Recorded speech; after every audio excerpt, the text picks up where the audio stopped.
Hi, everybody. My name is Sylvia Brooks, and it's my pleasure to be here today to talk to you about my journey in jazz. I want to thank Gail Boyd for bringing me on to venues, alternative venues for jazz, and also to thank my publicist extraordinaire, Scott Thompson. Um, I have a new album coming out that I produced that's on Rhombus Records called Signature. And I can't wait to kind of tell you all about this piece of work and the people that I worked with. But before I do that, I want to tell you a little bit about me, who I am, what I came from. Um, I was born in Miami. My father was a jazz piano player. And he worked with many of the greats. He traveled with Buddy Rich. He played with Ira Sullivan. And my mother was an opera singer who, when my parents got divorced, my mother decided to do nightclub work. So she was booked in the Playboy circuit at the time, and she also did the Poconos and the Catskills. And so I grew up as a little girl in my living room with my dad, listening to these great trios. And then, as I entered into my early teens, anytime you hit the double digits, I was able to see my mother perform on stage. So it was really something. And my father, just to go back a little bit to tell you a little bit more about him, he was from Pennsylvania and he fought in World War II and he did all of the arranging for the big bands. He told me a couple of stories that I have to relate. During World War II, he was doing all the writing. And one of the sergeants or somebody loved the writing, and they said, "That's Don Ippolito. He's the one that did the writing." So in the middle of the night, they went into a warehouse with two Jeeps and packed these Jeeps full of instruments so that they could actually put together an entire band. And I guess this particular sergeant kind of fudged the paperwork. And so he told me that story. And then he said when he was a little boy, before that happened, Duke Ellington was coming into town, and he said that he saw posters for him at a theater. It sat about 1,200 people. And he said that what happened was Duke Ellington showed up, but apparently he always carried all of his original charts in his briefcase on his side, because apparently something happened and all of the music was lost. So he said that night he went and he saw this concert, and the guys lined up on the foot of the stage, and they lined up the charts on the foot of the stage, and they gave the concert. And he said that out of about a 1,200 seat theater, there were only 200 people there. So it's a pretty amazing thing to me that someone like Duke Ellington back in the day could even have struggled in terms of making it as a musician, and because he was such an amazing artist. So that's the story about my parents. I grew up in Miami and decided as a rebel I wanted to be a classical actor. And so I studied at the American Conservatory Theater in San Francisco. I studied classical theater and ended up moving to New York. And I lived in New York for 7 years. And because I had a natural voice, I started getting cast in musical theater, which isn't at all the reason I went there, what I went there to do. I really wanted to do Shakespeare and all these this great writing. And I had just come back from doing a production of West Side Story. I played Anita because I was dancing at the time. And I tore the ACL in my knee. My leg gave out in class, and the doctor said, "You'll never dance again." So everything I had kind of spent my 20s working on in New York kind of came to an abrupt halt. And I ended up moving out here to LA. And at that point, I started doing episodic television and really didn't enjoy the work. And it was really with the death of my dad where I was looking through his all of his writing and his archives, and I discovered this epiphany to go back to jazz and to really explore that. So here I am, basically this is my fourth album, and when I got to LA, I started working with a composer named Tom Garvin, who unfortunately passed away a few years ago. But he kind of took me under his wing and did a series of charts for me for my first record. And we weren't even really thinking of recording it. We were doing performances around town, and we got the LA Times Critics Pick for this series of shows that we did. It was a late night series of shows. And all the guys said to me, we need to go into the studio and record this. We need to make a record of this. And we did. And it kind of took off. And then I was bitten. You know, I just love being in the studio. I love the work. I love working with musicians. I love things being very collaborative. And so my latest record is called Signature. And I think, you know, something that I've always wanted to do is do my own writing. So because I think I've had this epiphany for great writers in my life, I thought I'm going to really try to find, number one, what I really care about and what other people are going to care about. And so I wrote a series of songs that are on this album.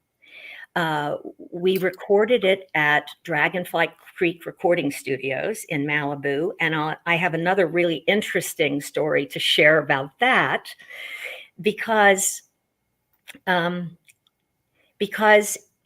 what happened was, I don't know if you guys remember hearing about the Woolsey fires out in California. He lives on a 7-acre ranch. They're horse people, and they have horse stables and everything. And he has a studio in the middle of this ranch. And the Woolsey fires came. The horses got out. They got everybody out. It burned everything down on the property except his studio. The studio ended up standing. And he has a bottle in his studio that's like warped glass. And he said that was from the fires. So when I found him, and I had spoken to a musician named Christian Jacob, who you guys may or may not know. Christian wrote the score for Sully, the Clint Eastwood film that Tom Hanks was in. And I know you guys know about that in New York because it was about the pilot that landed the plane in the Hudson River. He wrote the score for that. And I called him and I said, Christian, I really want to find a studio that feels like home. I want it to have a very intimate feel because I want to bring the musicians in, and I don't want there to be any charts to speak of. I really want this to be a creative, collaborative process. So that's it. That ended up being what we ended up having. I wrote, I'm the lyricist, and Christian wrote 2 songs on the album. And then I worked with a fellow named Tom Rainier. Some of you may know him. He's a remarkable musician. And he and I wrote 2 songs, and then Jeff Colella and I wrote a couple of songs. And then I have another 2 songs I have on the album. One is a song called Boogie Street, which is a Leonard Cohen song, who's one of my big inspirations as a writer. I just think Leonard Cohen was unbelievable. And nobody has ever recorded this song before. It's the first song, but it's the first time other than Leonard Cohen and Sharon Robinson, who collaborated on it, recorded it. It's the first recording I think that's ever been done of it. So I'm really excited about it, and I hope you guys will check it out. You can go to my website, sylviabrooks.net, and you can also see the video of the making of the album there. Here we are. We have 30 minutes. So I wanted to just let you all know that, this has been quite a journey for me.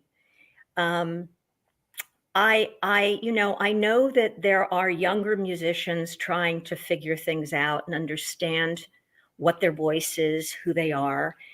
Um, I was fortunate when I worked with Tom Garvin. I was just starting to sing jazz, and I said to Tom, "How do I know what my voice is? How do I know what my sound is?" And he said to me, "Don't worry about that. Just explore the music and it will reveal itself to you." And I think that that is probably the best piece of advice I'd ever been given. He said, "Don't listen to other people's recordings. If you're doing a cover of a song or someone else's recording of that song, don't listen to that recording. Let it come from inside of you." Because the other 3 records I've done, there are 3 original songs on my album before this called um, The Arrangement. Sorry, a little verklempt here. Called The Arrangement. And there were 3 originals on that. But basically, it was really about all of the songs by other artists that have been recorded many, many times before. Same with my first and second album. They're all basically cover songs. And I just thought that with what's going on in the world today and all of the all of the issues that we are all dealing with, I thought, I've got to have a voice here. I have to say something about some of the things that I care about. And I think my advice to anybody who's starting out in this, and I learned this really from my dad and my mom, is, just really stay true to who you are. And sometimes it may not be evident that what you're doing is commercially viable or is um, accepted within certain realms, but you have to stay true to who you are, because really, that's where the great stuff that makes you who you are is going to come from. I keep hearing things. I'm not sure what I'm hearing here. Um, what else can I talk to you guys about? Um, my mom, just to let you know, also, I left out a piece of her background. She started opera in Los Angeles. She started what was called the LA Opera Theater. She produced 6 seasons of full seasons of opera. And, she always wanted me to be an opera singer. I always kind of leaned toward the jazz part, but it was quite a mixed up family because you have an opera singer and a jazz musician. It can create a bit of schizophrenic behavior. Um, but Gail, I don't really have much more to say here. I can maybe talk a little bit more about the songs on the record. There's a song called "The Boy That Lived There" that has 2 cellists on it. It has John Waltz, who is the lead cellist for the LA Opera in Los Angeles.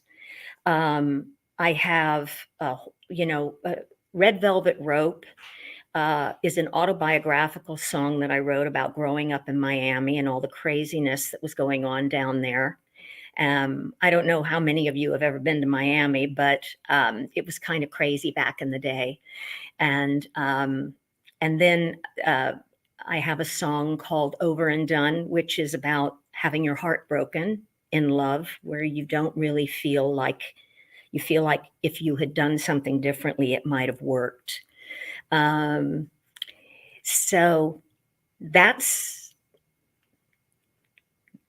what I have to say. My album will be coming out on May 30th. You can listen to it on all the different venues. It'll be streaming. It'll be sold. It's coming in CD and also in vinyl. I don't have the vinyls yet because it's quite an ordeal to get them printed, but they're on their way. So I hope that you guys enjoy my work, and I hope that you will really listen to it, because the songs are deep and they have a lot to say. And it's an intimate it's a very intimate album, and a very personal album. This is what it looks like. And I want I want to thank Gail Thompson, and I mean Scott Thompson and Gail Boyd for having me on the show today. And I hope you learned a little bit about me, and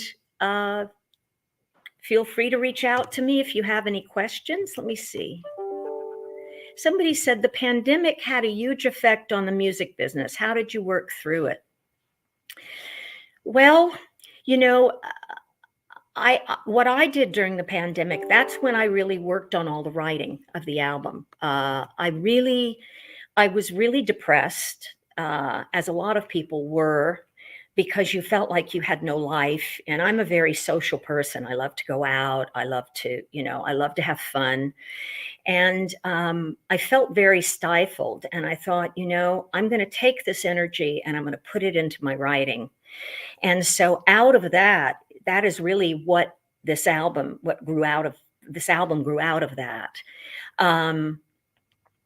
I know a lot of people were doing home concerts and things like that. I did, a lot of times when I perform, because I don't play an instrument. So a lot of times I have to have, sometimes some of my albums will have 7 or 8 pieces. I'm one of these people, the more instruments, the better. However, Signature is a more intimate album. So a lot of the songs are only trio, like The Flea Markets of Paris is a piano, it's Christian Jacob, a piano, and an accordion, and a bass. So there's only 3 pieces on that. Whereas Red Velvet Rope, I have 3 horns. I have Kiki Valera. Kiki is from Cuba. He grew up on the streets of Cuba. I think he plays like 8 or 9 instruments. He used to play music in the streets. And when I wrote that Red Velvet Rope, which was really about growing up in Miami and the Cuban influence that was in Miami, I knew Kiki was the perfect person to bring that song to life and really give it the depth and the passion that it needed. What else? Then we have a song called Catch 22. I wrote it it's about a man in a bar, and it's my version of Leonard Cohen's Blue Alert, if anybody knows that song. So, as far as the pandemic was concerned, that's what I did. I just turned my dissatisfaction with the situation into creative energy, and I wrote songs. So, I